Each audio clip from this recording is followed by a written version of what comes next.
सत्संगत जी, प्यार से कहना धन निरंकार जी।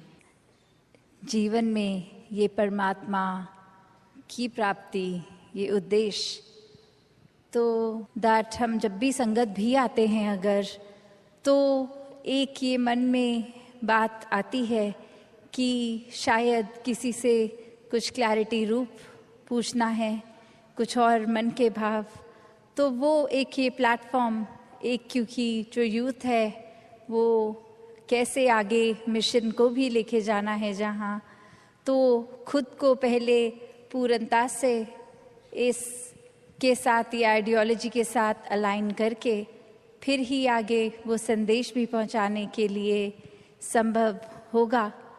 तो वो बात जैसे अभी एड्रेस भी हुआ, वो बात की एक मन की क्लैरिटी हो, पर ऐसा भी नहीं कि सिर्फ सवाल पूछने के लिए पूछा जाए। एक वाक्य ही अगर वो मन में कुछ सफाई है, कुछ चाहिए स्पष्ट होना, तो वो बात जहाँ, और अगर हम वो बात अपने जीवन में भी देखें, इन जनरल कोई भी वजह से किसी ने किसी के बारे में हमें ऐसे कहा कि एक व्यक्ति विशेष ने आपके लिए ऐसा सोच रखी, तो हम एक मिनट में भी मान जाते हैं वो बात। फिर हम अपना ओपिनियन उस इंसान के लिए वैसा ही बना लेते हैं कि ये जो बात सुनी है ये ऐसा ही हुआ होगा, और हम कभी उस इंसान से फिर वो सफाई भी नहीं मांगते हैं। हम पूछते तक नहीं हैं कि क्या वाकई ही एज अ फैक्ट आपने ऐसा कहा, और अगर कहा भी तो वो बात उत्पन्न कहाँ से हुई, हम उसके बारे में बात कर लें। पर इंसान की फितरत की उस इंसान से तो बात नहीं करेंगे, उसके पीठ पीछे उसके बारे में औरों से करेंगे। तो इस तरीके के जीवन से एक अपने जीवन का सुधार नहीं हो पाएगा। जैसे एक शायर ने भी बहुत खूबसूरती से लिखा कि गलत फहमियों से भी ख़त्म हो जाते हैं रिश्ते, गलती हमेशा कसूर की नहीं होती। कि अक्सर ये बात ज़रूरी नहीं कि कोई गलती ही हो, एक कसूर अगर किसी का है, एक वजह, वो गलती नहीं, पर वो हमारी ही सोच, हमारी ही परसेप्शन, हमारा ही नज़रिया किसी को गलत देखने के लिए। और फिर एक वही भाव कि अगर हमने किसी को दोषी करार दे ही दिया है, एक हमने डिसीजन बना लिया है, तो फिर चाहे फैक्ट कुछ भी हो हमारी नज़र में, तो वो इंसान दोष के लायक ही है। हमने खुद ही उस इंसान को अपनी नज़र से गिरा लिया, चाहे उसने कुछ ऐसा किया हो ना किया हो। उस टाइम हम अपने दिमाग को, इस चेतनता को, ये रैशनल को भी नहीं एक सामने रखते, बस हमने सोच लिया तो हकीकत ही बन गई वो हमारी। तो अक्सर संसार में इंसान अपने बहुत सारे ऐसे सत्य बना लेता है, तो कैसे वो सच्चाई हमने सोच ली, वो कल्पना कर ली, तो वो एक हमारा ही नज़रिया, वो माय वे और द हाईवे वाली बात कि जो मेरे सोच है वही सही है, औरों की राय मैटर नहीं करती, औरों का तरीका मैटर नहीं करता।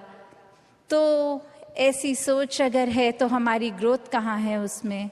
एक जीवन को फिर हमने इतना ही अपने आप अपनी ईगो से भर लिया, अपनी सोच से, अपने माइंडसेट को ही एक सही मानकर, तो कैसे इस जीवन में जब जिएंगे तो वो माया रूप यहाँ पे हावी होगा। क्योंकि when we are so full of ourselves, तो हम लर्निंग कहाँ से करेंगे, जबकि इस निराकार, इस दातार ने तो हर जगह इस कण कण से शिक्षा लेने का एक रूप दिया है। बस हमें वो रिसेप्टर बनना है कि ये हर जगह से जो शिक्षा मिल रही है उसको कैसे चैनलाइज किया जाए। तो ऐसा जो कर लेते हैं वो एक भक्ति हर समय की करते हैं, क्योंकि जब इस परमात्मा को जानकर, इसमें विश्वास करके, इसको हर समय अपने आसपास देखकर, फिर चाहे किसी ने कुछ भी कहा हो, तो ये भक्तों का जीवन तो डार्केस्ट क्लाउड में सिल्वर लाइनिंग भी देख लेता है। एक बिना गुण की चीज़ में से भी गुण निकाल लेते हैं। तो फिर जहाँ एक स्वाभाविक गुण बह रहे हैं, वहाँ से तो भक्त कितने ही अनेकों गुण निकाल लेंगे। तो ऐसा जीवन हमारा एक हो जाए ताकि हर तरफ से जो शिक्षाएं हैं वही मिलें।